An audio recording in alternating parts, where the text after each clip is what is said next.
Conferencia de Óscar Segurado en el Palacio de Congresos de Valencia ante más de 2.000 espectadores en octubre de 2018. En este evento participaron muchos de los mejores bestsellers internacionales, como Daniel Goleman, Bruce Lipton o Joe Dispenza. Esto es como nuestro cuerpo, esta bola de cristal. La puedo tocar, la puedo palpar, pero cuando vienen los rayos de luz, cuando vienen las imágenes, se invierten. Y eso ocurre en nuestro cuerpo también, en cierto modo, por medio de las conexiones. Conexiones que son en realidad fuerzas invisibles. ¿Y qué son esas fuerzas invisibles? Vamos a ver que son las emociones, que no las podemos tocar, que no sabemos cómo aparecen en nuestro cuerpo. Son ese corazoncito que se va haciendo más grande cada vez. Como Rafael ha dicho, hace 4 años, yo vivía y aún vivo en Silicon Valley, a unos kilómetros de Google, Apple, Facebook, en un área donde hay muchísima biotecnología, y yo estoy trabajando con algunas de estas empresas que empiezan a converger con la alta tecnología. Y había llegado allí después de estudiar medicina en Salamanca, 6 años en Madrid, también en la Universidad de León, donde alcancé una titularidad como profesor de inmunología, 25 años trabajando en biotecnología, especialmente en el área de la inmunoterapia e inmunodiagnósticos en el cáncer y enfermedades autoinmunes. Y en el año 2014 me encontraba en lo más alto, en la cumbre de mi vida y profesional y familiar y emocional, pensaba. Pero un día de octubre del año 2014, esta bola de cristal se hizo añicos.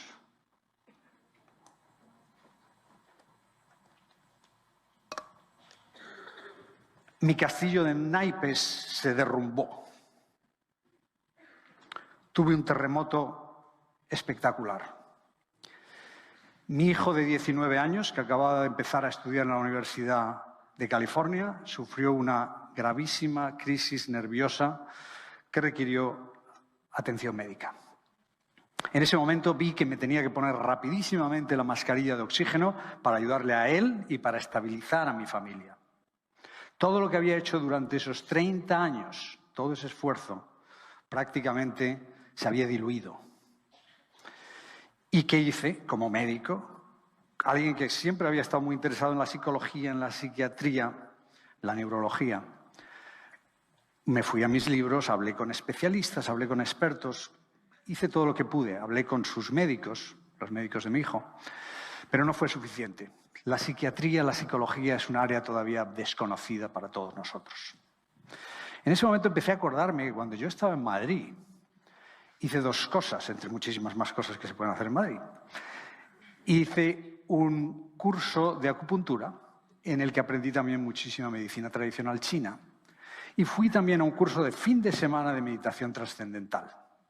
Lo había olvidado completamente. No había vuelto a tocar esos temas. Pero en noviembre del 2014 empecé a bucear, a revisar libros, a hablar con muchas personas, a tratar de ver qué había en ese mundo holístico, ese mundo que está tan separado de nosotros los médicos, y si podía yo encontrar algo que me pudiera ayudar a mí y a mi hijo. Y efectivamente lo encontré. Tuve la oportunidad de hablar y de tener conversaciones en profundidad con Deepak Chopra, que vive en Carlsbad, a media hora de avión de donde yo estoy, pero que nos habíamos encontrado en varios congresos. Le voy a ver dentro de unos 15 días en un congreso donde los dos vamos a dar una charla. Y también tuve la oportunidad de acudir a presentaciones de Brian Weiss, un médico psiquiatra, del que os hablaré dentro de un momento también. Y mi gran amigo Bruce Lipton, que vive como a 50 kilómetros de donde yo vivo. En Santa Cruz, yo vivo en San José. Así es que con esas conversaciones, con todas esas ideas, fue cuando empecé a darme cuenta de que hay un problema en la medicina actual, en la medicina occidental. Y es que estamos ignorando todas esas medicinas holísticas. Y ahí tenemos un ejemplo, la medicina ayurvédica, que es la que promueve Deepak Chopra y otros. Así es que con todo ello empecé también yo mismo a practicar Hatha Yoga, Kundalini Yoga, técnicas biocéntricas como biodanza y también meditación y a desarrollar mis propias técnicas que las vamos a ver aquí o prácticas. Así es que fue en ese momento también cuando me di cuenta de que había que encontrar un nuevo camino.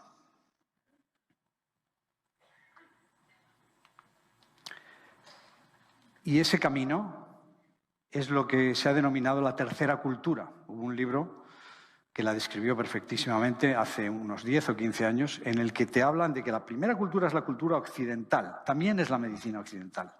La segunda cultura es la cultura oriental, esas ideas de las que algunos de nosotros estamos un poco cobardes de hablar de ellas en público, y que efectivamente hay que entender las dos, hay que comprenderlas, porque están dentro de nosotros, y es lo que os voy a mostrar ahora mismo. Fijaros aquí, por ejemplo, en el símbolo de la medicina occidental. Son dos serpientes que rodean un bastón. Fijaros cómo las ideas hindús de los centros de energía que están en el área del cráneo, es el área azul, el área del corazón, el área amarilla, y el área del vientre, que es la área del organismo. Esas tres áreas están comunicadas también por unos canales que se describieron hace miles de años y que son los 7 chakras en la medicina hindú, ayurvédica, y son los 12 meridianos en la medicina tradicional china. Por cierto, también tenemos esos canales de energía en la medicina occidental. Son el sistema nervioso autónomo, que tiene una especie de yin y yang, que son el sistema nervioso simpático y parasimpático. Y luego vamos a jugar con ellos, de hecho.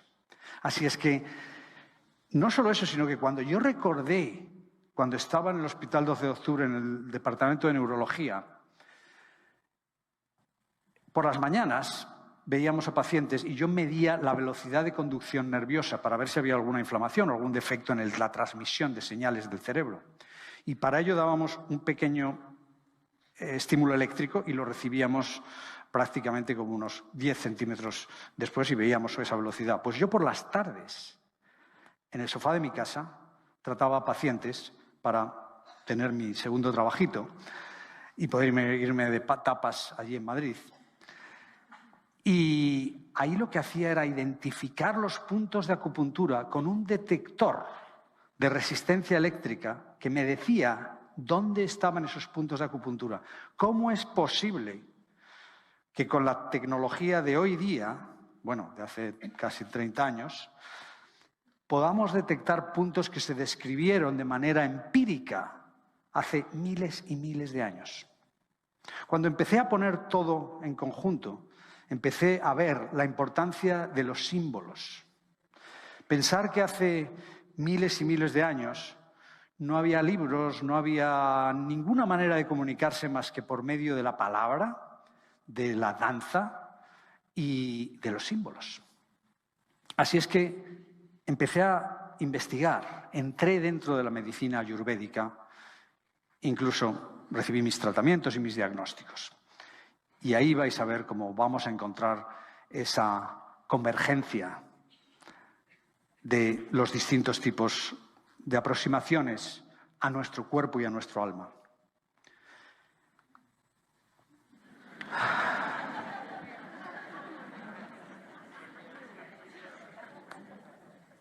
Cuando empecé a probar meditación, después de 30 años que había hecho meditación trascendental, y me puse con una posición muy similar a esta, rápidamente me di cuenta que yo no tenía ese olfato canino para observar mis pensamientos, para concentrarme de vuelta en mi respiración, para hacer un scanning de mi organismo.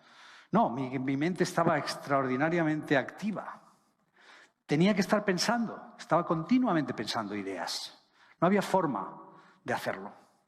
Entonces leí un libro precisamente de Dan Goleman, que va a estar aquí dentro de 1 hora y media o 2, que lo escribió el año pasado, se llama Altered Traits, rasgos alterados. Lo que él hizo es que miró, y me imagino que a lo mejor lo comenta, estudió alrededor de 60.000 estudios científicos sobre meditación. 6.000, perdón, creo. Y de ellos eligió 60 de ellos. Identificó lo que él llama los meditadores olímpicos. Son meditadores que de media han meditado una media de 8 horas diarias durante 20 años. Y lo calculó en 62.000 horas. Estos individuos son capaces realmente de observar sus pensamientos. No solo eso, sino que pudo detectar por medio de electroencefalogramas que tenían las ondas gamma, que nosotros tenemos durante segundos o como mucho un par de minutos a lo largo del día. O sea que efectivamente la meditación funciona, es posible, pero efectivamente requiere muchísimo esfuerzo. Por eso yo empecé a desarrollar una nueva aproximación, que también está prácticamente descrita en distintas formas, utilizando visualización. Así es que lo que yo estaba haciendo era ver imágenes. En vez de vaciar mi mente, yo llenaba mi mente con información, lo cual encajaba más con mi situación. Algo parecido me ocurrió cuando intenté hacer mindfulness. ¿Qué es mindfulness? Mindfulness es la atención plena. Lo que estás buscando ahí es que en cualquier momento, especialmente no en un momento como ahora estáis prestándome atención. O sea que ahora no necesitáis hacer mindfulness, lo estáis haciendo. O cuando estáis con una tarea, o cuando estáis viendo una película de acción o romántica que os gusta muchísimo, cuando estáis en una conversación muy, muy interesante, ahí ya estáis en atención plena. Pero el problema es cuando estás en el resto del día, tienes unas situaciones un poco abiertas, donde tu mente no tiene una ocupación. ¿Qué hacemos? Vamos rápidamente a nuestro móvil o buscamos a alguien para contarle nuestras historias. No somos capaces de reflexionar, no sabemos cómo hacer atención plena. Así es que yo me dije, vamos a ver, ¿cómo logro yo hacer atención plena? Y lo que hice fue crear 3 marcos de referencia, que los vamos a ver en un momento.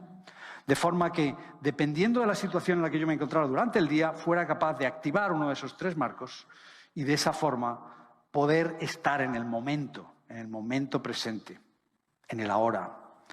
Y seguro que muchísimos de vosotros habéis leído, como yo he leído, Eckhart Tolle o muchos otros autores budistas que han ido en esa dirección. Yo necesitaba algo más.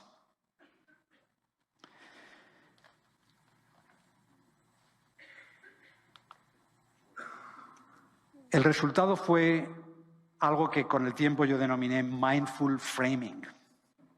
Mindful es atención. Framing es la palabra en inglés para poner un marco a una foto, poner un marco a un cuadro o a una idea. Y así es como empecé a desarrollar este sistema de entrenamiento para mí mismo. Sencillamente, empezaría como hará 2 años y medio, y poquito a poco irlo modulando y mejorando hasta que realmente me ayudó a la transformación de muchísimos aspectos en mi vida. Era el camino que yo necesitaba para llegar a la atención plena. Porque estaba distraído. Porque durante todo ese tiempo en el que yo me encontraba en el centro de ese torbellino de actividades y de pensamientos y de conseguir más y de tener cada vez más actividades y más riquezas, etcétera, cada vez estaba perdiendo el contacto, la conexión. Mis emociones cada vez eran más tenues. Así es que, utilizando esta aproximación y sobre todo encontrando aspectos de distintas prácticas, empecé utilizando visualización, pero también, como vais a ver en un momento, aspectos como movimientos y posiciones derivados del yoga, incluido el Hatha Yoga y Kundalini Yoga. Con toda esa información, con todas esas prácticas, es cuando, por razones, digamos, desconocidas, decidí que podía enseñar a otros, que podía explicarles a otros mi práctica y a lo mejor le podía servir a otras personas. Escribí mi libro empecé como hace un año, lo publiqué hace 5 meses en Estados Unidos, ha ido muy bien y aquí lo estamos lanzando ahora mismo. Prácticamente esta es la segunda semana del lanzamiento del libro, que por cierto mis editores recomendaron que mantuviera el título Mindful Framing, que es el título original, con el subtítulo Transforma tu ansiedad en energía vital. Y yo estoy seguro que os va a interesar mucho cuando hablemos de ansiedad.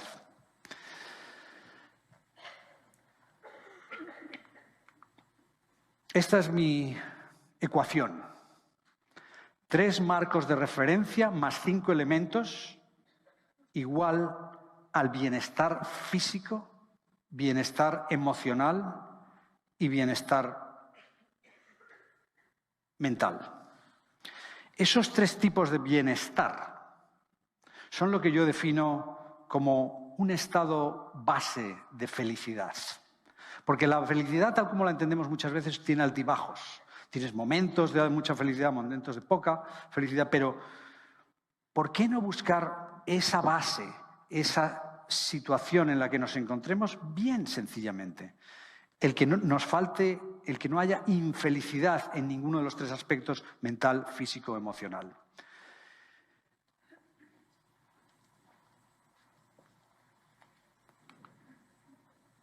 Y estos son los 3 marcos de referencia. La naturaleza, las emociones y el organismo. Cuando yo hablo de naturaleza, hablo algo más de la naturaleza como los paisajes preciosos que puede haber aquí en Valencia o en España o en muchísimos sitios del mundo. Estoy hablando del mundo natural, en contraposición con el mundo artificial que está invadiendo nuestras vidas. Hay que hacer todo lo posible por estar en contacto con ese mundo natural. Las emociones, he adoptado 100% la noción de Dan Goleman, la inteligencia emocional.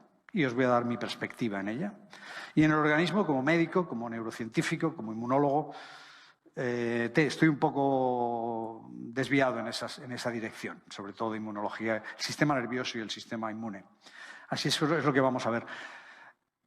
Cuando estableces estos 3 marcos de referencia, lo que vas a ver es que vas a crear nuevas conexiones en el cerebro. Va a haber un nuevo cableado. Digamos que las neuronas están conectadas entre ellas de una forma, por medio de la sinapsis. El tener lo que se llama neuroplasticidad es crear una nueva conexión, nuevas conexiones. Y esto es posible a cualquier edad. Esto es posible a los 20, 30, 40, 50, 60, 70 años. A cualquier edad. Es espectacular. También hemos oído hablar, tanto Bruce Lipton como Joe esta mañana, de la epigenética. La epigenética, si esto es un gen, el gen es capaz de expresarse y producir una proteína. Obviamente el gen que expresa el color de mis ojos no lo puedo cambiar ya, pero hay muchísimos otros genes relacionados con la liberación de hormonas y neurotransmisores que sí se pueden apagar y encender. Y esto se puede practicar. Esto es la epigenética. Es que tenemos un interruptor un poco antes de la secuencia genética de ese gen que es capaz de enseñarle a activarse o a desactivarse. ¿Y cómo se hace esto? ¿Cómo logré yo?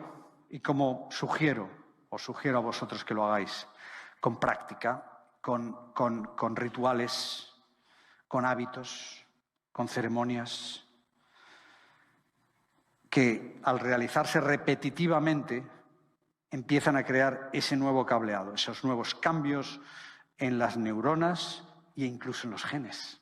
O sea que es posible. Y lo que vais a ver que yo me distingo, porque yo soy nuevo en este campo.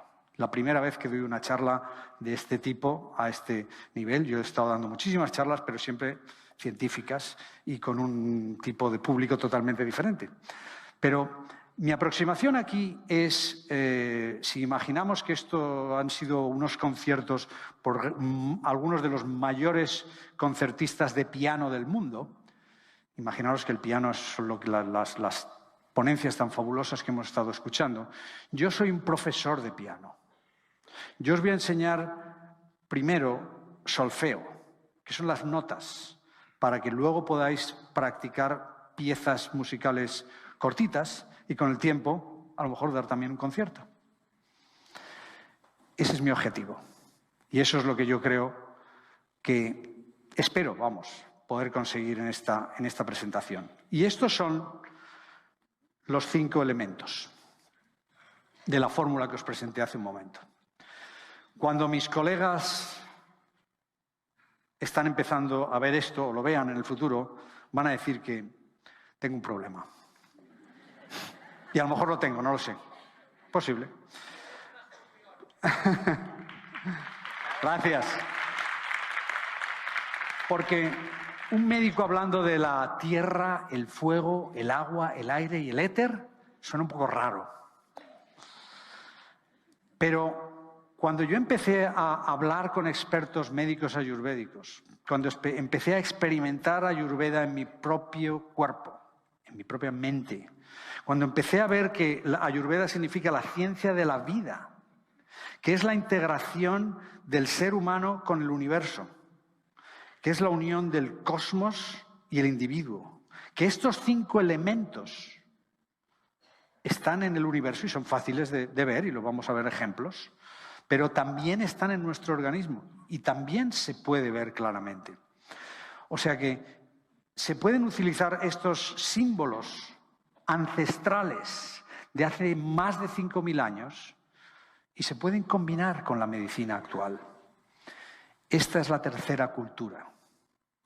Esta es la manera en la que tenemos que todos aceptar a los demás y ver que lo que está ocurriendo ahora mismo en la medicina actual, que empezó hace 300 años con el método científico y cuando hubo un gran cataclismo, cuando hace 150 años se descubrieron los antibióticos, cuando fuimos capaces de curar enfermedades con las que fallecían millones y millones de personas, la gente empezó a decir, bueno, la medicina es sublime. Todo lo demás que se ha hecho durante los últimos 5.000 años, no, debemos eliminarlo, debemos olvidarlo. Y ahora la presión es muchísimo mayor. Yo lo estoy viviendo. Estoy viendo todo lo que se está consiguiendo en inmunoterapia, en inmunodiagnósticos, tratamiento del cáncer. Pero a pesar de todo, yo voy a seguir luchando por estos 5 símbolos.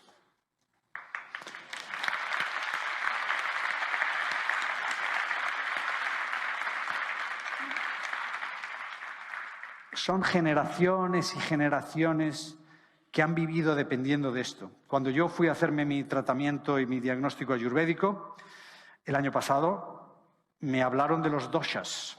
Los doshas es la combinación de agua y fuego, que es el pita, el aire y el éter, que es el pata, y luego la tierra y el agua. Me dijeron, bueno, tú eres un 60% pita y un 30% vata. Y yo, ¿qué es eso? ¿Para qué me sirve?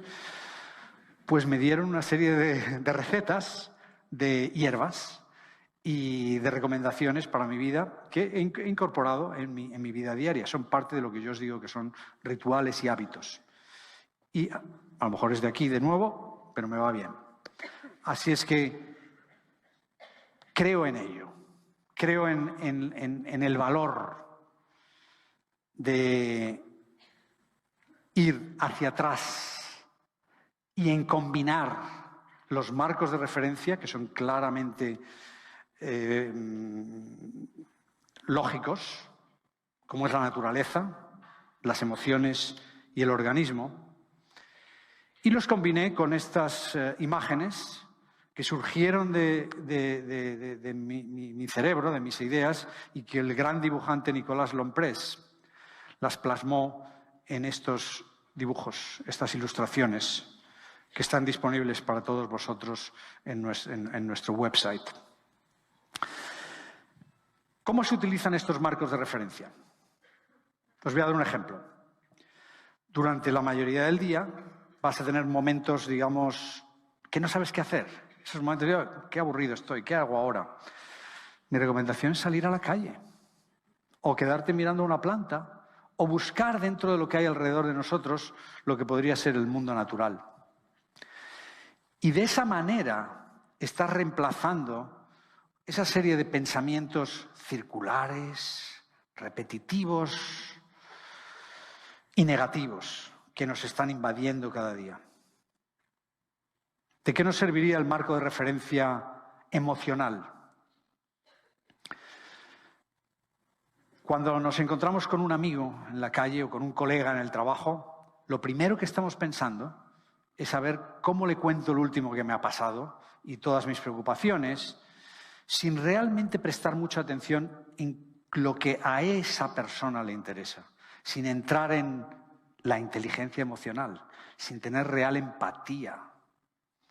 Y este marco de referencia me sirve cada mañana, cuando lo practico, a recordar que durante el día, cada vez que me encuentro con personas, y ahora mismo estoy utilizándolo con vosotros. Es el marco de referencia principal. Yo quiero conectar emocionalmente con vosotros. Y el último es el organismo, el marco de referencia al organismo. ¿De qué sirve este marco de referencia? De muchísimo.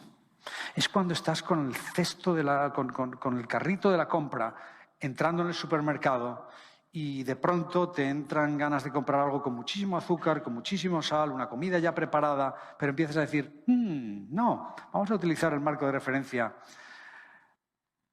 de Mindful Framing y vamos a comprar comida sana, orgánica. Esa es la manera en la que yo lo he estado utilizando durante los últimos años y he transformado mi vida.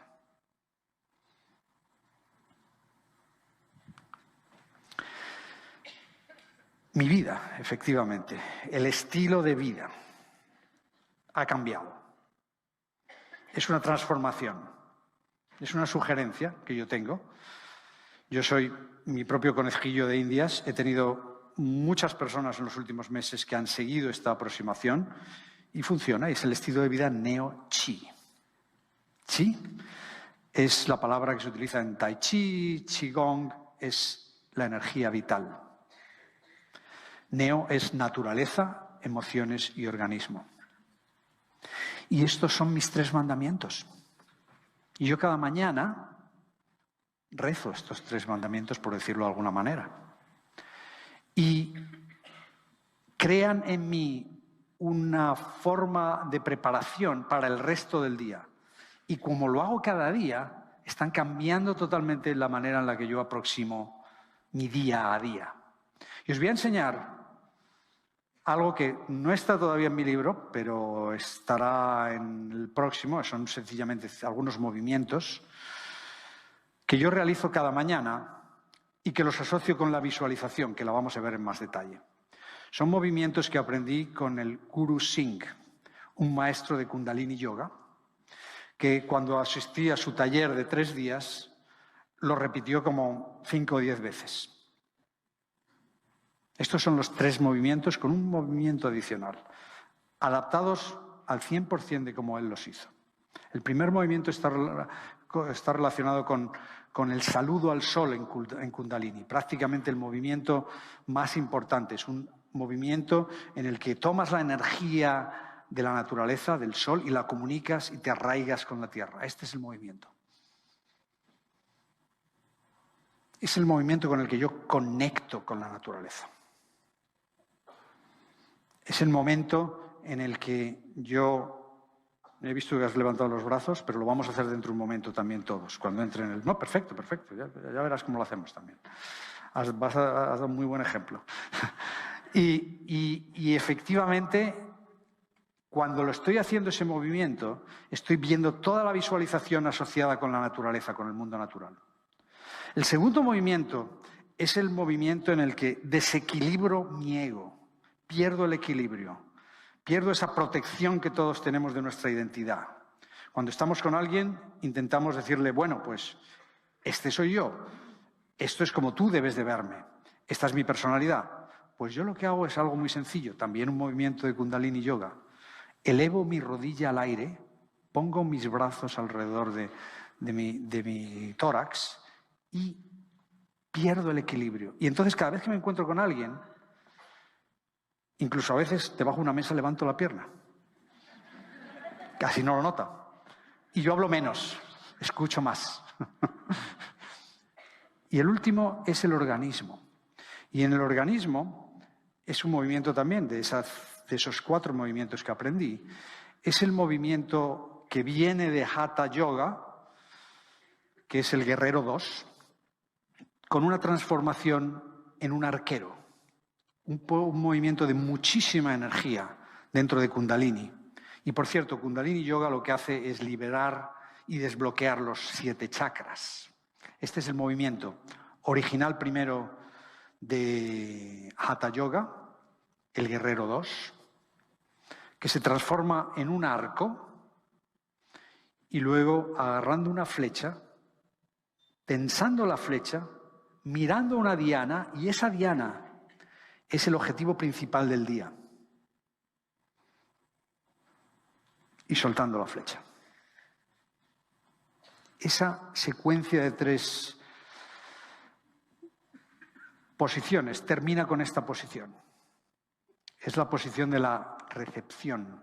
Recibes los regalos, los frutos de todo lo que has hecho y de todo lo que has estado preparando en esa sesión. Y yo recomiendo 15 minutos para la práctica diarios de Mindful Framing, pero cuando a veces tengo prisa o tengo mucho que hacer, lo hago incluso en 2 minutos o en 1 minuto. Pero esas 4 posiciones, más otras 2 que os las voy a enseñar de preparación, las realizo todos los días y me preparan para todo.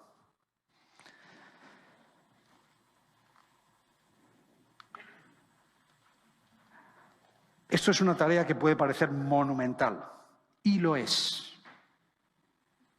Lo que tenéis que encontrar para poder hacer esto durante 15 minutos, al principio es el mínimo que vais a necesitar, y luego con el tiempo muchísimo menos minutos, es un 1% de vuestro día. El día tiene 1440 minutos. El 1% son 14 minutos y 40 segundos. Dificilísimo de hacer. ¿En serio? A mí me costó un montón. Y tuve que prácticamente reajustar mi noche, las horas de sueño, el despertador, encontrar 15 minutos de autorreflexión, dedicarlos solo para vosotros, para prepararlos para el resto del día. Es una tarea descomunal. No, es broma. ¿Se puede hacer? Sí, claro que se puede hacer. Y tenéis que trabajar y buscar ese tiempo. ¿Qué quiero decir con menos es más? Menos comidas basura y rápidas y más comidas orgánicas. Menos bebidas con colorantes y con alcohol y más agua. Menos distracciones y más tiempo para la reflexión. Menos gente tóxica y más tiempo con seres queridos. Menos riquezas y dinero y más sencillamente amor y tiempo con vosotros mismos y con los que queréis. Eso es lo que significa. Es la idea del minimalismo.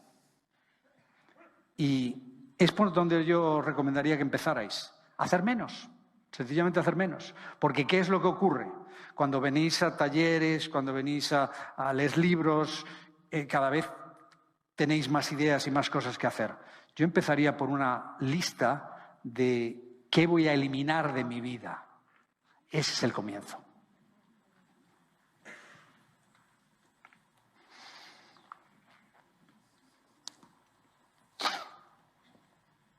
Esto se hace poquito a poco. Aquí tenéis alguien andando por un camino, por una trayectoria y con una estrella en sus manos. Eso es lo que vais a hacer cada día, cada mañana. En esa oscuridad que hablábamos en las conexiones desconocidas, esas fuerzas invisibles en esta bola de cristal, las conexiones entre nuestra mente y nuestro cuerpo, tenemos que empezar a dar luz y a hacer visible ese mundo invisible. Y es un proceso. No se puede esperar tener unos resultados inmediatos. También podéis tener suerte y podéis tener relajación al hacer estas prácticas, pero al contrario de la meditación y al contrario de otras técnicas, esta es una práctica que exige cierto esfuerzo. Tampoco es mucho, pero exige cierto esfuerzo. Sobre todo tiempo, es lo único que necesitamos. Y como veis luego, cuando acaba de iluminar ese cerebro, sigue el camino. ¿Sigue el camino hacia dónde? Ya os lo diré. ¿Dónde? Yo creo que el siguiente camino, cuando has llegado a ese momento donde ves cierta luz en tu mente, en tu cuerpo y esa conexión con la naturaleza, es enseñar el camino a otros, especialmente a las nuevas generaciones. Bueno, el objetivo inmediato de Mindful Framing, y por lo que yo lo desarrollé, era para transformar mi ansiedad en energía vital. ¿Qué es la ansiedad? La ansiedad es toda la presión que tenemos del entorno, más nuestros pensamientos, que hacen una combinación explosiva. Lo que tenemos que hacer es controlarlos, es recibirlos, aceptarlos, ver lo que está realmente ocurriendo y luego intentarlos controlar. No es fácil, pero vamos a ver cómo se hace. Y de ahí se llega a la energía vital. ¿Por qué energía vital? Porque cuando tenemos ansiedad estamos desperdiciando energía. Es una energía que no va a ningún sitio. Son esos pensamientos que vienen y vuelven y que realmente no nos llevan a ninguna situación. No son positivos. Lo que tenemos que hacer es luchar contra ellos. Y una cosa que me ha ocurrido en muchas de estas presentaciones que he dado es que solo por mencionar la palabra ansiedad, muchos de vosotros vais a tener ansiedad ahora mismo. Me lo han dicho. En el momento en que oí esa palabra me empecé a poner nerviosísimo. Bueno, pues tengo un freno de emergencia. Y el freno de emergencia está basado en una posición de yoga llamada la posición cobra. Y lo voy a hacer ahora mismo y os sugiero que lo hagáis también conmigo, que os enderecéis un poquito en el asiento.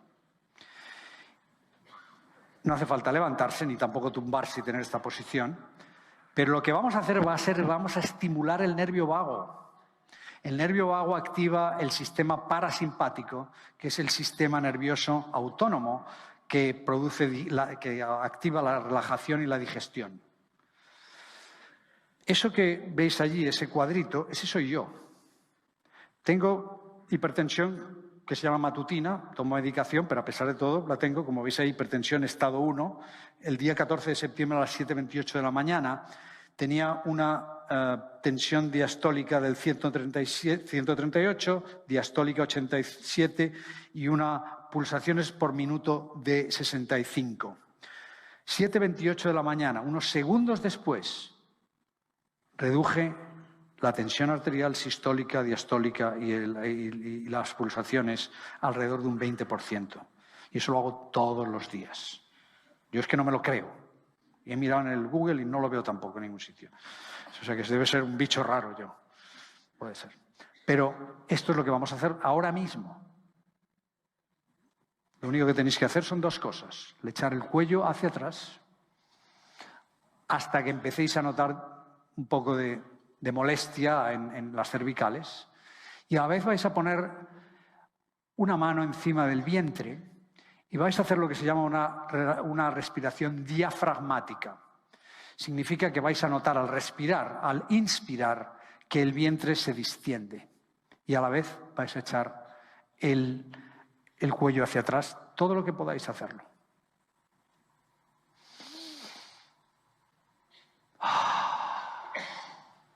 El suspiro es voluntario. A mí me encanta hacer el suspiro final, me deja... No sé si sirve, pero yo me siento bien. Entonces, esto, yo como no es imposible que os vea a todos, lo podéis hacer siempre que os apetezca mientras siga hablando de la ansiedad y la energía vital. ¿Ok? Pero funciona. Funciona.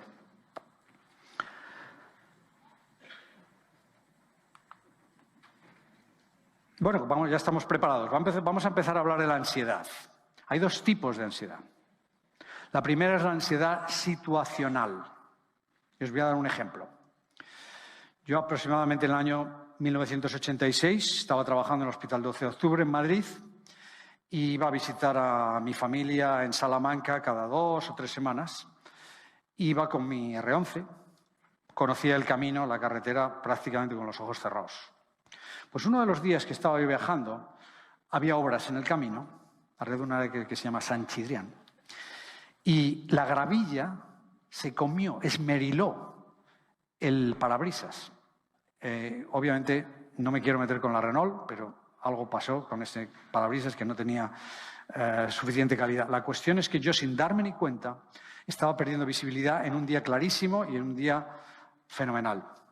En un momento determinado, cuando yo estaba conduciendo como aproximadamente 80 por hora, me encuentro con las barreras bajadas de un paso a nivel y con las luces rojas indicando que se acercaba un tren. Pegué un frenazo tremendo, el coche, perdí el control del coche, el coche subió por un terraplén y cayó. Mi adrenalina por los aires, mi cortisol, todo absolutamente lanzado, pero yo en ese momento me quedé totalmente paralizado.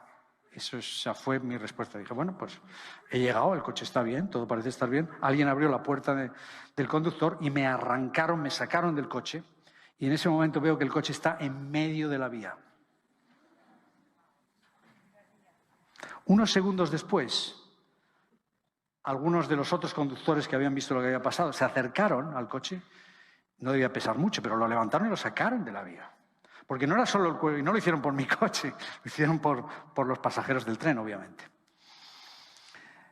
Y poco después yo vi pasar a la máquina del tren, al maquinista, prácticamente haciéndome un saludo muy lento, porque el guardabarreras había salido con una bandera roja y había detenido al tren.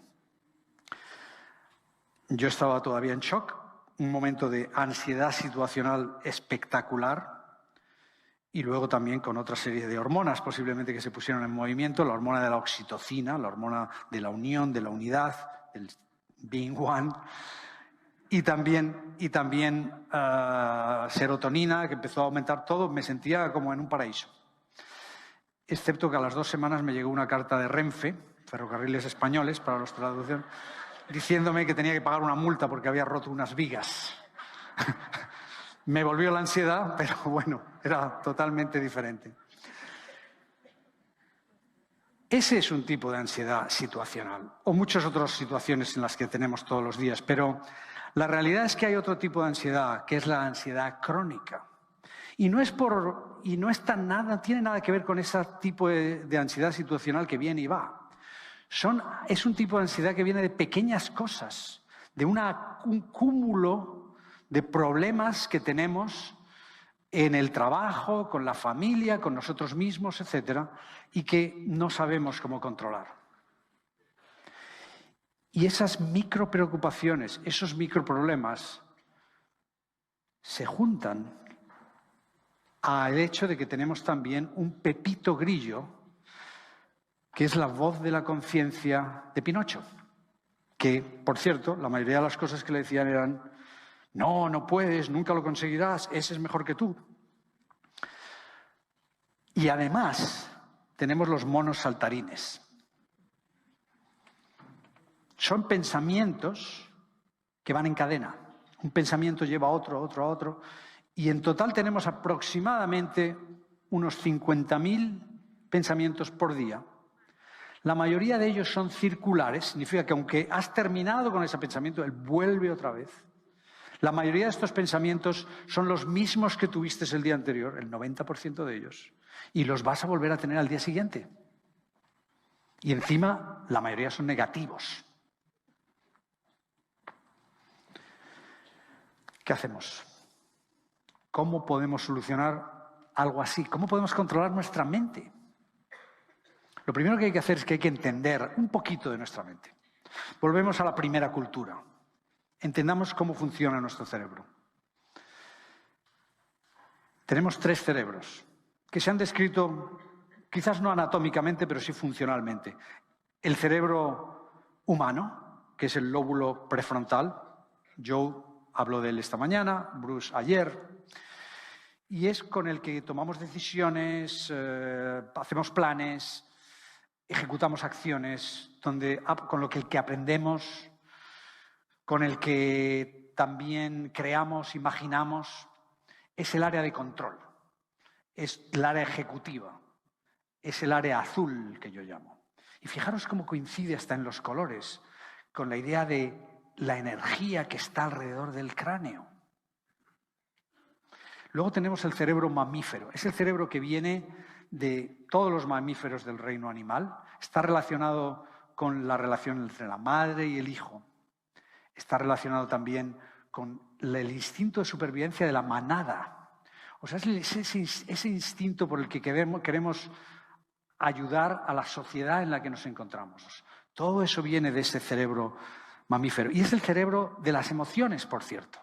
Es el cerebro donde procesamos las emociones, donde guardamos también ciertas memorias que tienen también una etiqueta emocional. Y por último tenemos el cerebro del reptil. El cerebro del reptil, si yo piso un reptil, va a salir disparado. Son las 3 posibles respuestas que puede tener cualquier animal cuando tiene un evento, una experiencia fuerte y difícil. Entonces son o la huida, o el enfrentamiento, o la paralización. Yo creo que sabéis cuál de los 3 yo tuve con la Renfe. Así es que lo que vamos a hacer ahora es que os voy a explicar cómo funciona esto, porque me he traído un pensamiento aquí. Uno de esos pensamientos que pueden ser circulares, que pueden ser repetitivos, ayer y hoy, y que son negativos. Si es un pensamiento azul, significa que es un pensamiento en el que podemos hacer algo con él. Podemos tomar una acción, una decisión, hacer planes y se queda en la zona azul. Este pensamiento no va a causar problemas, no va a causar ningún tipo de ansiedad. Pero prácticamente todos los pensamientos se dan un paseo por el cerebro mamífero.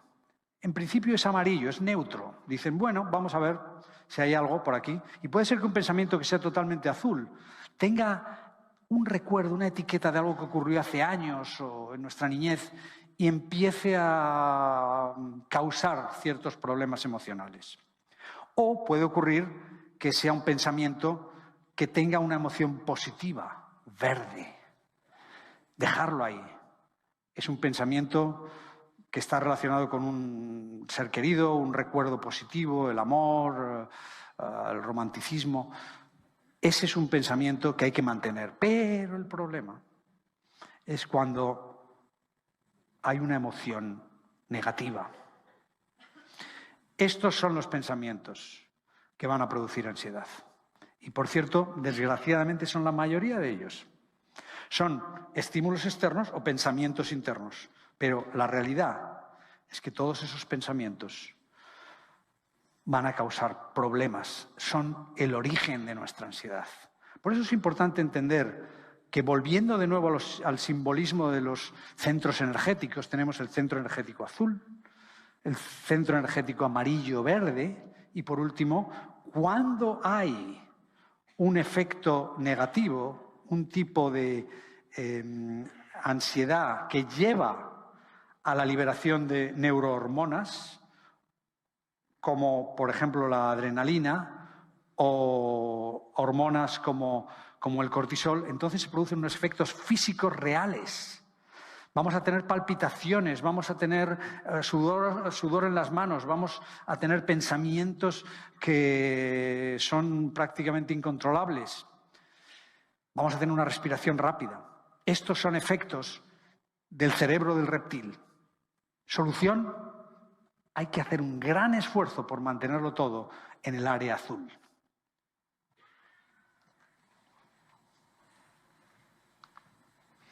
Sería ideal que tuviéramos un interruptor para poder hacer eso. Pero yo creo que tenemos un dial, que podemos realmente manipular en cierto sentido esos pensamientos para conseguir que, aunque lleguen al cerebro emocional, vuelvan o se mantengan ahí, pero no lleguen al cerebro del reptil. Eso es lo que tenemos que hacer. Ese es nuestro objetivo. Pero tampoco tenemos que llegar al otro extremo, de estar como este gato, prácticamente mirando absolutamente todo, todos observando todo lo que ocurre a nuestro alrededor y ver por dónde va a salir el ratón. No hay que exagerar. Es encontrar el término medio.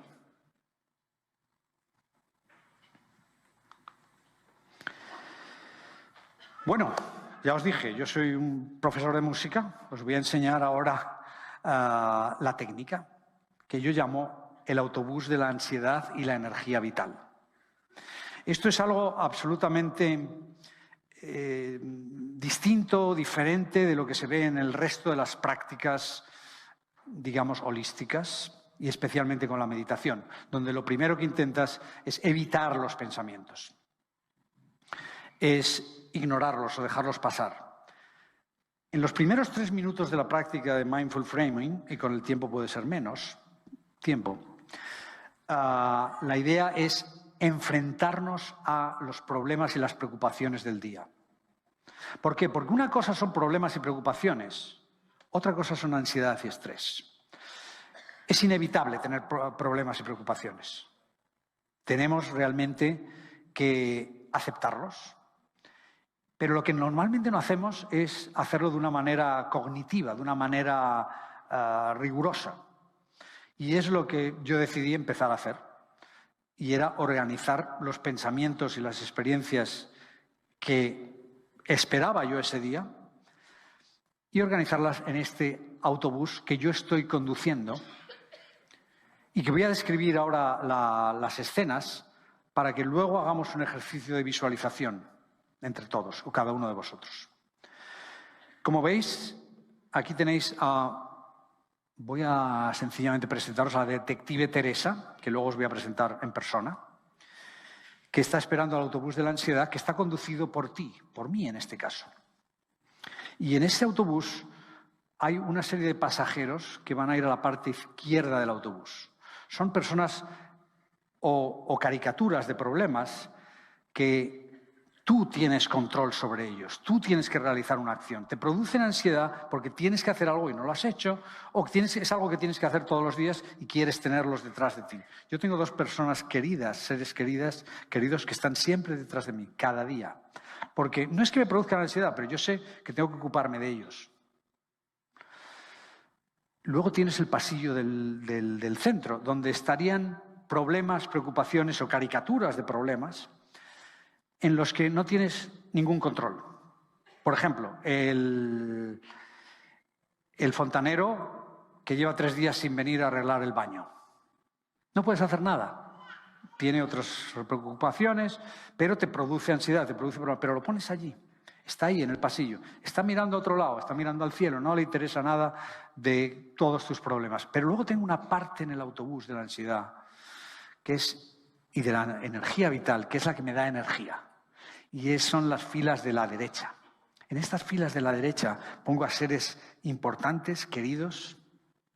Incluso yo tengo allí una mesita como la que hay en los trenes, en los compartimentos de los trenes, donde están las personas que han fallecido en mi vida. Y esas personas son consejeros, son como un consejo de administración. Y a la vez pongo también personas importantes que me ayudan, que estabilizan ese autobús. Bien, pues ahora, y luego ese autobús, como veis, podéis ver allí la parte de la esquina, no se ve muy bien, ya dice energía vital. O sea que el autobús prácticamente se transforma en todas esas ansiedades y preocupaciones en un autobús de energía vital. ¿Qué ventaja tiene hacer esto? El que al tener todas tus ideas, todos estos problemas, preocupaciones controlados y organizados, no van a estar pululando en tu cabeza a lo largo del día. Incluso si surge un problema nuevo, yo le pongo en el autobús. Y a veces tengo que reconocerlo, lo siento decir esto, pero no voy a dar nombres ni apellidos, pero hay individuos determinados días que les saco del autobús. Les pongo en un remolque que parece una jaula. Pero luego todos desaparecen, dobla el autobús la esquina. Bueno, vamos a hacer ahora un ejercicio de visualización. Y primero, con los ojos abiertos, vais a ver cómo vais a verme cómo aprieto las manos, me aprieto a mí mismo las manos, pero vais a hacer una variación. Vais a mover una mano y poner una palma encima de la otra y el dedo pulgar en la otra palma. Al cerrarlo, vais a tener una impresión de que estáis como conduciendo un autobús. Vais a tener un volante en la mano. Bien, pues ahora vais a cerrar los ojos y yo voy a describir una escena y quiero ver qué tal sois capaces de visualizar lo que vamos a describir ahora. Estáis conduciendo el autobús. Os vais acercando a la parada del autobús. Podéis hacer un pequeño movimiento si queréis con la mano. Mejor con los ojos cerrados. Veis a los pasajeros a lo lejos. El autobús se detiene y entre esos pasajeros hay una persona querida, muy importante en vuestra vida. Es esa persona que os estabiliza, que os gusta estar con ella. El autobús se detiene, se abren las puertas y veis a esa persona subir al autobús. La observáis, la saludáis, la decís hola. Podéis incluso mover la cabeza hacia un lado para saludarla. Esa persona va por el pasillo y se sienta en uno de los asientos de la derecha. Está sonriente. Mira hacia el exterior del autobús. Vosotros miráis al espejo retrovisor interior del autobús y veis a esa persona sentada. Entran otros pasajeros, pero eso no nos vamos a preocupar ahora. Pero ahora dais a un botón que es el autopiloto. Espero que se diga así en español. Y vos bajáis del autobús y veis cómo ese autobús se aleja, da la vuelta a la esquina y desaparece.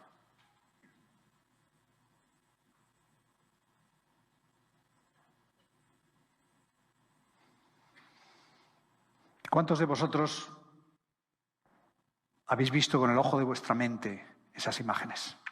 Levantar los brazos. Bravo, bravo, bravo. Sois los héroes, sois mis héroes porque Walt Disney no ha destrozado vuestra imaginación.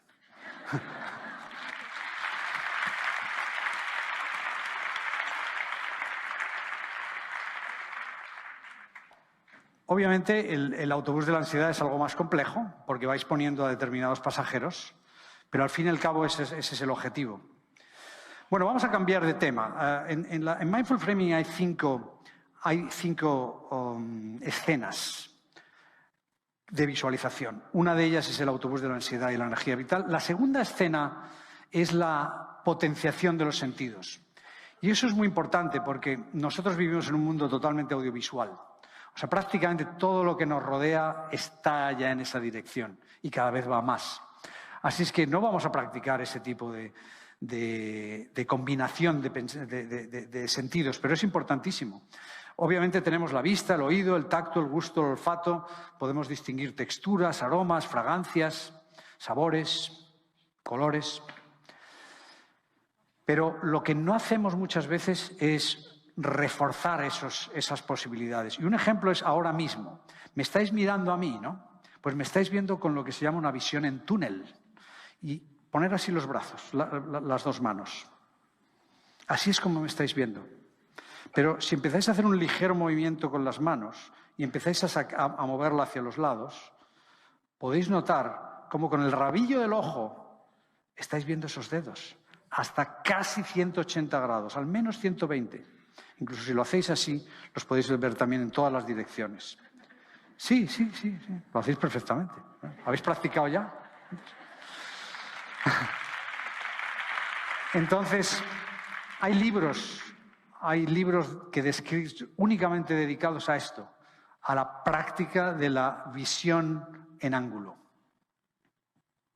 Vamos a hacer otra combinación de dos sentidos que se utilizan muy poquito, que es en combinación, que son el sentido del tacto y del oído.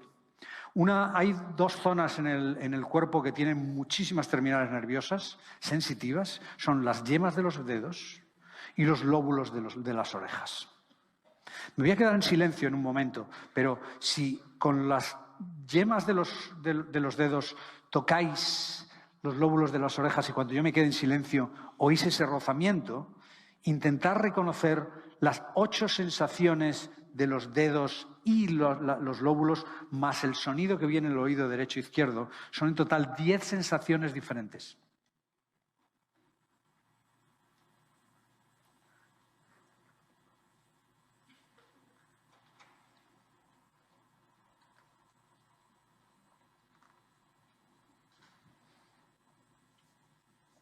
Es un ejemplo de la combinación de los sentidos, de todo lo que podemos hacer con nuestros sentidos. Y aquí también tengo una ilustración sobre cómo combinar y cómo ver todos esos sentidos. Lo explico con detalle en mi libro.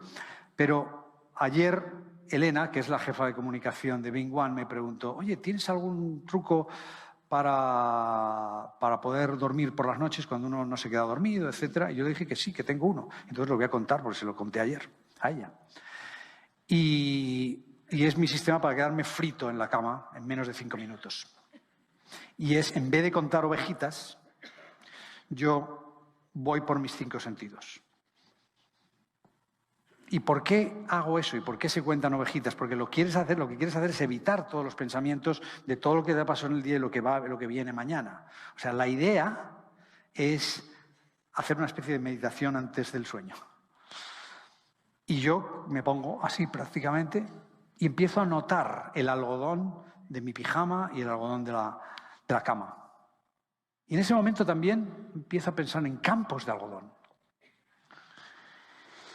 Luego, al hacer un pequeño movimiento con mis oídos, empiezo a notar el rozamiento con la almohada. Ahí estoy escuchando algo. La pasta de dientes y con ese sabor de menta me sirve para el sabor. Para el olor, yo me echo todas las noches unas gotitas ayurvédicas que se llaman Nasya Oil, con aceite de sésamo, y ese olor prácticamente me queda ahí todavía. Y luego alguien me pregunta, bueno, ¿y qué haces con los ojos? Porque tienes que tener los ojos cerrados, ¿no? ¿Qué haces con la vista? Miro la parte de atrás de mis párpados. Si ahora mismo cerráis los ojos, vais a ver colores, luces, o a lo mejor todo absolutamente negro. Pero cuando estás viendo eso, cuando estás en la cama con las luces apagadas, puedes ver hasta imágenes. Yo las veo. Y intento que esas imágenes vayan en la dirección de la naturaleza. Son ideas de cómo reforzar los sentidos. ¿Por qué es importante? ¿Por qué la segunda escena de Mindful Framing son los sentidos? Porque lo que queremos es realmente utilizarlos con la mayor potencia posible en la naturaleza. Y es en la naturaleza donde yo juego con mis sentidos y me lo paso fenomenal, como un director de cine. Coloreo los árboles, porque el árbol, como habéis visto en mis imágenes, es el centro de la naturaleza. Es realmente la referencia. Y como veis, los pongo de colores e incluso más de un árbol ha salido disparado al universo como un cohete. Un fuego debajo y todo. Y luego también utilizo cosas prácticas como moverme alrededor de una planta y al moverme utilizo mis 3 dimensiones, las 3 dimensiones de mis ojos, de mi vista. Estoy un poco lejos del sistema. Bien. Bueno, el problema que tenemos está claro. Estamos totalmente bombardeados por todo tipo de sistemas audiovisuales. La realidad virtual ya es un hecho y la inteligencia artificial va a una velocidad absolutamente descomunal. Nosotros, adultos, personas que hemos tenido la oportunidad, muchos de nosotros, de jugar de pequeños en la calle o en el parque, no vamos a sufrir tanto como las nuevas generaciones. Tenemos que hacer todo lo posible por ayudarles, porque vean cómo existe un mundo natural más allá de ese mundo artificial. Para que no crean que la vida es todo acerca de acertar esa diana en ese videojuego o de ser mejor que otra persona que está en la otra punta de la Tierra. Que es divertidísimo, que por cierto, cada vez que consigues un like en Facebook o que ganas puntos en esos videojuegos, los niños reciben una dosis de dopamina. ¿Y qué es la dopamina? Es la hormona de la recompensa. Y quieren más. Y va a ser más y más difícil sacarles de ese círculo vicioso. Por eso tenemos que ayudarles y hay que salir a la calle. Hay que ayudarles a entender cómo funciona la naturaleza. Y eso es lo que yo llamo el mundo natural, en contraposición con ese mundo artificial. Y el mundo natural es todo lo que hay alrededor nuestro, incluso las fibras sintéticas. Este suelo así un poquito como de plástico, si uno lo piensa bien, es un polímero que viene del petróleo, y el petróleo es una sustancia orgánica. O sea que todo lo que hay alrededor nuestro, en el fondo, con distintas formas, es en cierto modo natural. Hay que ver esa naturaleza alrededor de nosotros. Obviamente, una planta, los árboles en la calle, en el parque, es lo más ideal de todo. Pero en la naturaleza es también donde encontramos ese espacio azul. Es donde encontramos que nuestra mente va a poder trabajar al máximo. Así es que cuando yo tengo un problema, cuando yo tengo que solucionar algo, en vez de quedarme encorvado, preocupado, lo que hago es estirarme y salir a la calle. Y dejar que mi mente trabaje. Dejar que, incluso sin pensar en el problema como tal, la mente va a empezar a utilizar todo lo que viene de la naturaleza y va a empezar a encontrar soluciones. Nos va a calmar. En la naturaleza encontramos muchos ejemplos de la mejor filosofía y valores éticos que podemos pensar. En la naturaleza encontramos ejemplos de crecimiento, de adaptación, de diversidad, de equilibrio, de resiliencia y sobre todo de paciencia. Los árboles viven entre 80 y 100 años. Y los árboles reciben cantidad de estímulos de la naturaleza, del tiempo, frío, viento, tempestades, sequías, pero ahí están, resisten. Es importante que utilicemos la naturaleza para controlar y sencillamente evitar todos esos pensamientos circulares, repetitivos y negativos. Es casi imposible, cuando uno realmente está conectando con la naturaleza, tener todos esos pensamientos. Los estamos reemplazando. O sea que la idea de mindful framing, la idea que os estoy comunicando, el estilo de vida Neo-Chi, es acerca de reemplazar, no luchar contra algo que es muy difícil de luchar. Esos pensamientos van a seguir apareciendo, pero con el tiempo van a reducirse. ¿Y qué vemos en la naturaleza? Lo primero que vemos son formas. La forma de las raíces, de los troncos, de las ramas. Eso es la tierra. Es la tierra de las tradiciones de toda la vida, donde realmente no tenían otro tipo de información, tenían que mirar alrededor de ellos. Luego tenemos el fuego. ¿Qué es el fuego? Todos hablamos ahora de la última generación de placas solares. ¿Sabéis que una hoja es la planta energética de mayor efectividad que existe? Es capaz de agarrar los fotones de los rayos del sol y de utilizarlos para dividir las moléculas de agua en átomos de hidrógeno y de oxígeno. Agarrar las moléculas del dióxido de carbono que nosotros expiramos y convertirlas en carbono y en oxígeno. Y en crear los hidratos de carbono. Y formar también, junto con el nitrógeno, proteínas. Todo eso ocurre por medio de la clorofila, en los cloroplastos, que algunos a lo mejor recordaréis de cuando estudiábamos biología. Pues recordárselo a los jóvenes, a los niños. Ir por el campo, poneros alrededor, al lado de una planta y decirle eso a los chicos. Ellos quieren saber todo lo posible acerca del último modelo del móvil. A lo mejor se interesan también un poquito por eso. Yo lo pienso eso continuamente cuando voy por las calles o cuando estoy enfrente de una planta. El agua. el 70% de la Tierra está cubierta por agua. Alrededor del 60-70% de nosotros somos agua. El agua es el sistema de comunicación entre los árboles. Hay unos hongos que circulan por debajo de la tierra, alrededor de los árboles, y esos hongos se llaman micorrizas. Y se ha descrito, hay libros enteros, tratados de cómo funcionan y cómo informan a otros árboles de dónde hay más agua, dónde hay menos agua, y se comunican. Esto no es una casualidad que un árbol salga junto al otro y haya áreas donde no hay árboles y otras. Todo está perfectamente controlado. Están comunicándose entre ellos. Y el aire. El aire es el elixir de la vida.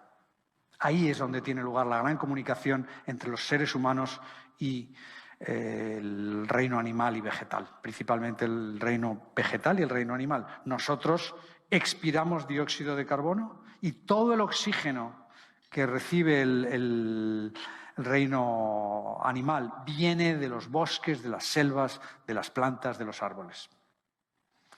Es un elixir de la vida, es un equilibrio que hay en la Tierra, en todo el planeta. Un concepto un poquito más complejo ya es el éter, ¿no? El éter, indudablemente, ya la misma palabra nos lo dice, es invisible. Es un área, bueno, ¿qué pensarían en aquellas épocas cuando, hace miles de años, cuando hablaban del éter? ¿De qué era esto? Ellos ya pensaban en la integración del universo con el ser humano, con los animales, una verdadera integración. También empezaron a notar, antes y ahora, cuando hablamos del éter, del inconsciente, del subconsciente. Y ahora voy a hablar de algo que creo que es muy importante y es la física cuántica, que creo que ha sido mencionada en algunos momentos. Y no quiero ser dogmático, ni místico, ni hablar de una forma etérea, en cierto sentido. Es la física cuántica, se condensa en la ecuación de Einstein, E igual mc cuadrado. La E es energía, es igual a la masa por la velocidad de la luz al cuadrado. Fue descrita por Einstein alrededor de hace 100 años. Pues hace 5.000 años, la combinación de estos 5 elementos llevaban hacia el éter. Porque, ¿qué es la Tierra? Es la masa. ¿Qué es la energía? Es el fuego. ¿Qué es la velocidad? Es la combinación del espacio-tiempo, descrito claramente por Einstein, y que es el aire, y el tiempo es el fluido. Es lo que fluye. O sea que esa combinación nos hace ver que incluso hace miles de años lo que consideramos como el culmen de la ciencia ya todos los elementos estaban allí. Y de hecho Einstein se consideró que es alguien que tenía muchas ideas y mucho interés por estas áreas holísticas. Con todo ello llegamos a la conexión naturaleza-mente-cuerpo. Aparte de la conexión de la mente y el cuerpo, que es absolutamente crítica y esencial y que es por lo que estamos aquí todos, para ver cómo son esas fuerzas invisibles, yo estoy añadiendo algo más. Estoy incluyendo la naturaleza, porque pienso que es un área que está un poco dejada al lado y que nos estamos olvidando de ella. Debemos de incorporarla en nuestras vidas, hacer todo lo posible para salir a la calle, para disfrutar de la belleza, de la sabiduría, de las enseñanzas que nos da la naturaleza. Y sobre todo esa tranquilidad de encontrar ese espacio azul, esa posibilidad de controlar los pensamientos, de controlar las emociones. Bueno, vais a oír al gran experto que hace más de 20 o 25 años describió la noción de inteligencia emocional. Yo solo voy a decir un par de cosillas. Yo solo voy a decir que tiene dos aspectos, la inteligencia emocional. No tengo la suerte de ser un telonero del gran experto en el tema, pero en otras presentaciones dedico un poquito más de tiempo a esto. Pero es la E de Neo Chi. Es lo importante que es, primero, reconocer nuestras propias emociones, categorizarlas y expresarlas, y luego tener empatía con los demás. Esas son las dos áreas. El conocernos, autoconocimiento, y la empatía. Y mientras que la inteligencia cognitiva prácticamente está fija, es muy difícil cambiar el coeficiente de inteligencia, el coeficiente emocional puede entrenarse, puede cambiar, y lo vamos a ver cómo se hace. Así es que yo le dedico un tercio de todos mis esfuerzos a la inteligencia emocional, al entrenamiento de la inteligencia emocional. Yo considero que cuando estamos enfrente de alguien, tenemos realmente que perder nuestro equilibrio y recordar cómo lo hacíamos así.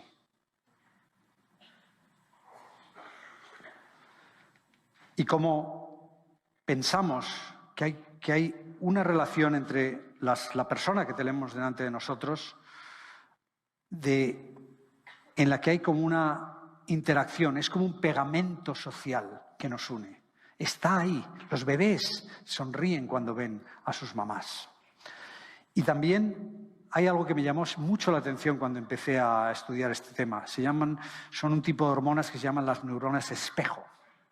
Se describieron en los años 90 y son las hormonas que cuando ves una película de Hollywood, una película con un final feliz y cuando tienes varios actores con unas carantoñas especiales, te hacen llorar, te hacen prácticamente sentir lo mismo que el protagonista de la película. Te hacen entrar en esa película. Son también las hormonas, por cierto, que se utilizan en Facebook y en los supermercados para hacernos comprar y ver los anuncios que en realidad no nos interesan.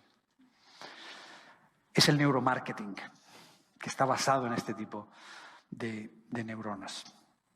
Luego también hay algo muy importante aquí, y es que tenéis que pensar si en algún momento habéis tenido situaciones de ese tipo. Os voy a contar una de ellas que yo pasé. Cuando tuve la oportunidad de hablar con el médico psiquiatra Brian Weiss, que tuvo una paciente con un problema psiquiátrico muy importante, descubrió que prácticamente lo único que le ayudaba era recordar y expresarle a él en su sillón de psicoterapia las ideas que ella había tenido y las sensaciones y emociones que ella tenía de personas que habían fallecido, que habían muerto hace cientos y miles de años. Lo que se llama regresión.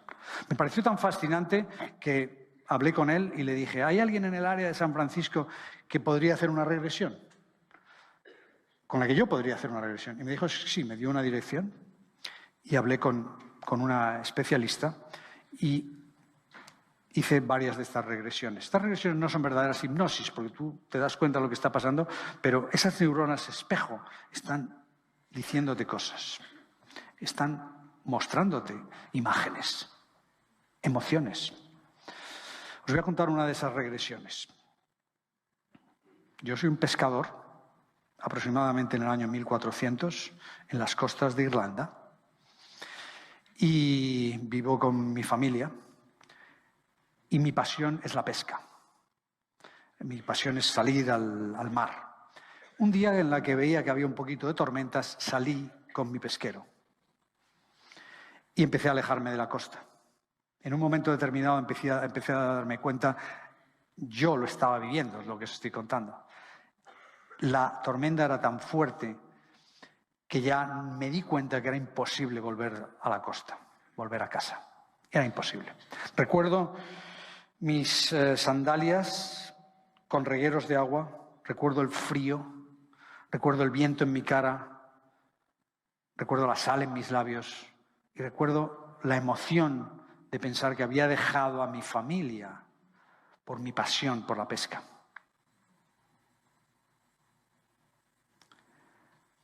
Una ola grandísima vino, volcó al pesquero y me hundí. Yo en ese momento noté todo, estaba viviéndolo. Eran las neuronas espejo en total acción. ¿Qué ocurrió? No lo sé. Yo, de nuevo, sigo teniendo mi mente muy rigurosa y científica y pienso que quizás fueran ideas relacionadas con mi propia vida, con el hecho de que yo estaba pasando, como os comenté, una situación también difícil donde yo había ido quizás demasiado lejos en mi carrera y efectivamente era en el sistema límbico, quizás, que estaba enviándome unas señales, que es el sistema que procesa las emociones, o el hipotálamo, que es un área que recuerda, que tiene memorias. No lo sé. Pero lo cierto es que hay ejemplos de regresiones donde hay niños de 6, 7 años que son capaces de describir con total detalle personas que ellos están viendo y cómo esas historias han comprobado que son reales. Yo no tengo ninguna forma de comprobar si ese pescador existió y tuve otras regresiones. O sea que sencillamente lo considero un experimento neurológico interesante. También es importante pensar que cuando hablamos de las emociones y hacer ejercicios como el que yo hice o prácticas de este tipo, también hay otra manera de entender nuestro sistema emocional y es reconocer cómo reaccionamos, cómo nuestro cuerpo reacciona a esos señales rojas, a esas hormonas y cómo bien tienes mariposas en el estómago o tienes una palpitación o manos sudorosas. Hay que intentar conocer esas señales que te están diciendo cómo es tu aspecto emocional. Yo creo que eso lo va a describir mucho mejor Daniel que yo. Así es que tengo también la parafernalia de ilustraciones alrededor del sistema o del árbol emocional o del área emocional.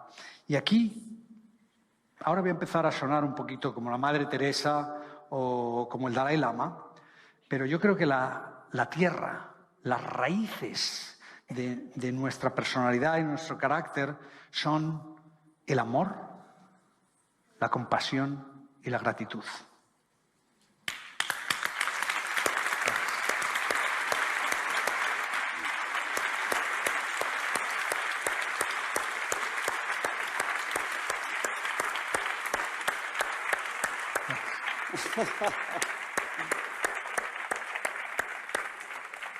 ¿Cómo andamos de tiempo?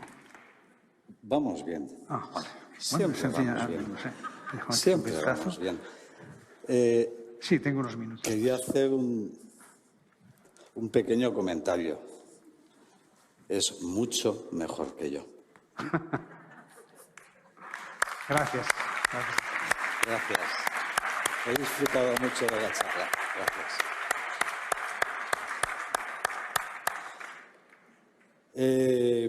¿Seguimos un poquito más? Yo creo que no. Bueno. Tenemos a nuestro querido Daniel esperando. Muy bien. Hemos empezado esto juntos y me gustaría acabarlo juntos. Sí. Con lo cual, si te quedas aquí conmigo para darle la bienvenida a Daniel Goleman, será un honor. Sé que sois buenos amigos Muy y bien. conocidos. Muchísimas gracias a todos. Gracias. 5 minutos. 5 minutos, perfecto, tenemos 5 minutos. Bien, bien. Bueno, aquí tenéis el árbol de las emociones, pasiones, relaciones, el entorno. Y esto es lo que yo llamaría el éter. Vamos a ir un poquito más rápido. Pero para finalizar quiero hablaros del organismo. Y os voy a presentar a mi amiga Teresa, que he estado esperando todo el rato a poder deciros hola. ¿Por qué os quiere decir hola? Porque ella, que es una detective, es un linfocito T que acaba de conseguir el Premio Nobel de Medicina y Fisiología hace 2 semanas. A lo mejor habéis oído hablar de Jim Allison y otro inmunólogo que han descubierto cómo este linfocito T es capaz ahora de destruir las células tumorales. ¿Está aquí? ¿Está aquí?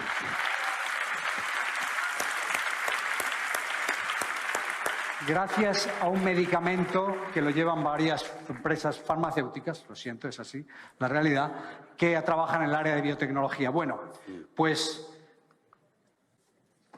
Esta célula es prácticamente como un organismo completo, tiene de todo, digiere, tiene energía, tiene también una serie de flujos en los que hay como una circulación y esta célula a la vez nos protege. Bueno, pues cuando yo describí la historia de Teresa, el linfocito T, el sitio donde tiene lugar toda la acción, que es una historia policíaca, el capítulo 2 en mi libro, tiene lugar en Valencia. Lo recibimos juntos. Y yo no sabía que iba a estar aquí, pero eso fue como ahora hace un año. Pues aquí tenéis una explicación de cómo un detective os ha quitado de encima un asesino en serie, os ha solucionado todos los problemas de la mafia y esta célula también es la que representa un ejercicio, la tercera parte de Mindful Framing y la última, en la que realmente vamos a poder controlar todo nuestro organismo. Voy a terminar esta presentación con una petición a todos vosotros. Y gracias por el último minuto. Vais a pensar en este momento, vais a dedicar estos momentos a un ser querido que tenga necesidades, que esté sufriendo. Pensar un momento en esa persona. Bueno, pues me vais a permitir que yo dedique estos últimos momentos, y voy a mirar a la cámara, a mi hijo Oliver. Gracias, Oliver. Qué contento estoy de todo lo que has hecho en estos últimos 4 años de rehabilitación en Alemania, a 10.000 kilómetros de donde vivimos tu madre, tu hermano y yo, y la paciencia que estás demostrando, la resiliencia, la resistencia. Gracias porque cuando tenías 15 años me hablaste de que debía estar en el momento presente y yo no sabía de lo que me estabas hablando. Gracias porque el miércoles cuando me despedí de ti tenías esa sonrisa tranquilizante y con tanta fuerza y potencia. Y también quiero agradecerte a ti, Alessandro, mi otro hijo, porque eres un luchador. Y por último, a mi esposa Cris, que está aquí conmigo. Porque ella... Gracias. Ella es el verdadero motor del cambio. Ella es mi heroína, mi realmente referencia para hacer esa transformación de una mente científica y rigurosa en una mente emocional y flexible. Gracias a todas, gracias a todos.